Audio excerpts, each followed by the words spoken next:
लोकप्रतिनिधी आणि युवकांनी साकारलं मोठं मैदान. कोरिवडे गावात 3 एकरमध्ये क्रीडांगणासाठी मैदान.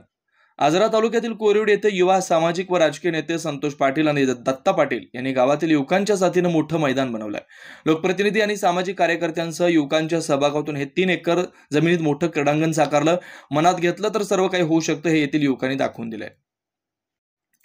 राजकारणातून समाजकारण करता येतं हे कोरिवडे गावातील युवकांच्या सहभागातून सिद्ध झालं असून सर्वांच्या सहकार्यानं आणि योगदानातून मैदानी खेळासाठी मोठं मैदान साकारलंय.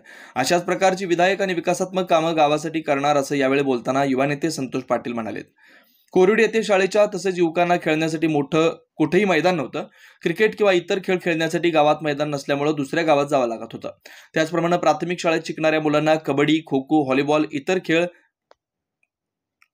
खेळण्यासाठी संतोष पाटील आणि दत्ता पाटील यांनी पुढाकार घेतला. युवकांना साथ घातली आणि ट्रॅक्टरच्या साह्यानं 3 एकर जमिनीतील झुडपे, काटेरी वनस्पती आणि खड्डे काढले, सपाटीकरण केलं, साफसफाई केली. हे विधायक कार्य त्यांनी स्वतः केलं. अन्वेषण लाईव्ह न्यूज साठी आजराहून हसन तकीलदार.